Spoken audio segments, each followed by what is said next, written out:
Welcome to the Daily Locker Room. Today's message, forgive yourself and then others. Forgive yourself and then others.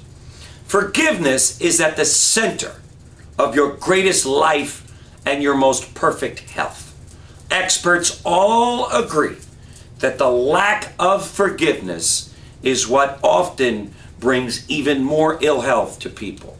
When we fail to forgive and we hold on to a grudge, what happens first internally, our bodies physically begin to work harder and struggle more, because that lack of forgiveness, think about it, it produces an emotion of anger, an emotion of being stuck, because we can't let go of what has been done to us. We've been wronged so much. I can't forgive. He did too much. She did there's no way I can forgive.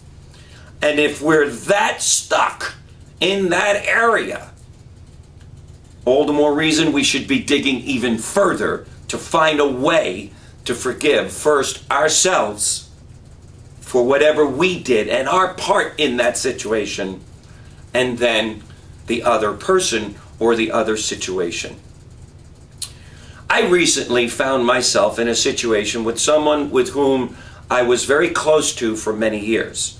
When I had my accident, this individual had come to my home and into my business to help me oversee it while I recovered. I never forgot it. I never will forget it. This individual and his family are just magnificent people.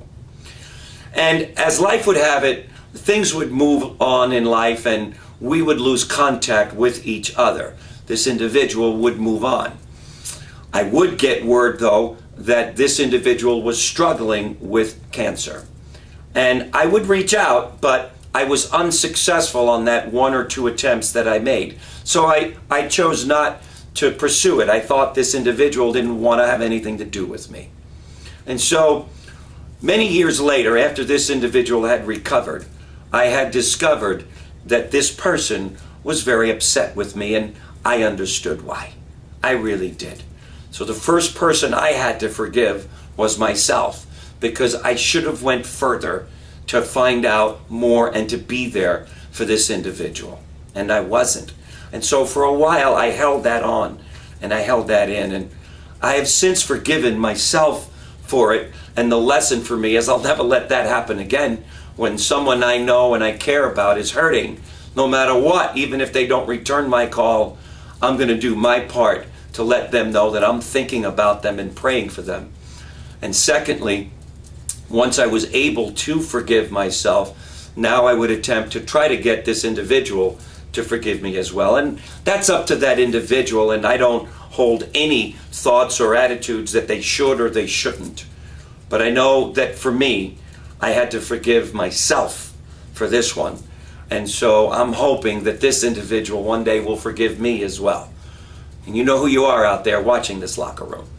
And so I know firsthand, as we all do, that forgiveness is truly at the center of a good life, of good health, and of great friendships and great family experiences. And so I want to encourage all of you to forgive yourself first for whatever you've done that you feel you did wrong and that you shouldn't have done.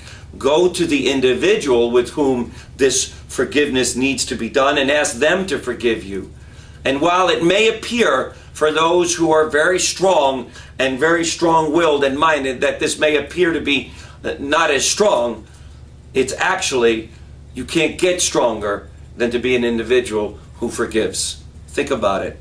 On his last dying breath, my Lord and Savior said, "Forgive them, for they not know what they do." And so I'm asking you and me to forgive ourselves right now. Forgive yourself and then forgive others. And I promise you, you'll live your best life. Thanks for joining me in the Locker Room, gang, and we'll see you tomorrow.